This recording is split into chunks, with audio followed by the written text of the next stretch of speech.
March 30th, 2025. Fourth Sunday of Lent. Second Scrutiny of the Elect. Luke 15. 131132. The Parable of the Lost Sheep. The tax collectors and sinners were all drawing near to listen to him. But the Pharisees and scribes began to complain, saying, "This man welcomes sinners and eats with them." So to them he addressed this parable. The Parable of the Lost Son. Then he said, "A man had 2 sons, and the younger son said to his father, 'Father, give me the share of your estate that should come to me.' So the father divided the property between them.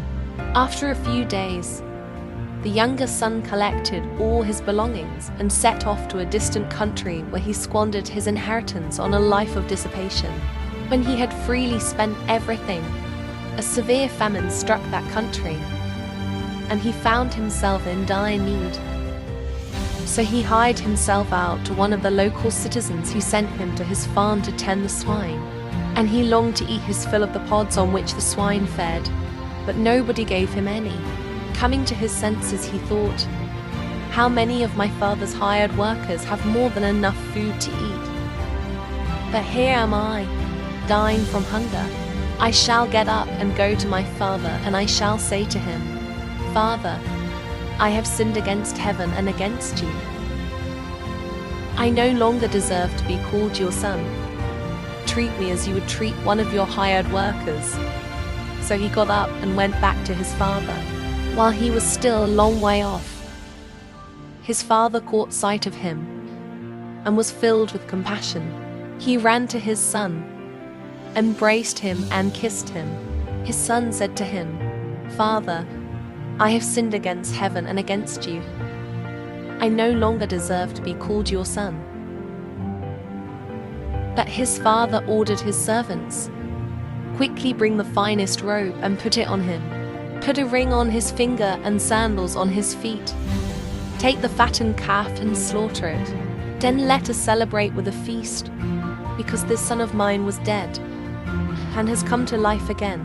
He was lost and has been found.' Then the celebration began.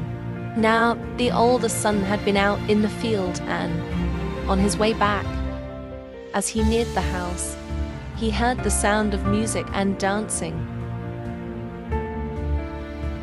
He called one of the servants and asked what this might mean.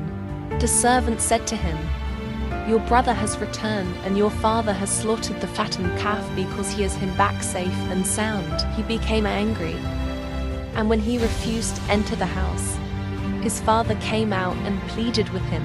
He said to his father in reply, 'Look, all these years I served you, and not once did I disobey your orders. Yet you never gave me even a young goat to feast on with my friends.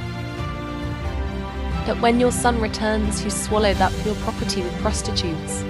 For him you slaughter the fattened calf.' He said to him, 'My son, you are here with me always. Everything I have is yours. But now we must celebrate and rejoice, because your brother was dead and has come to life again. He was lost and has been found.'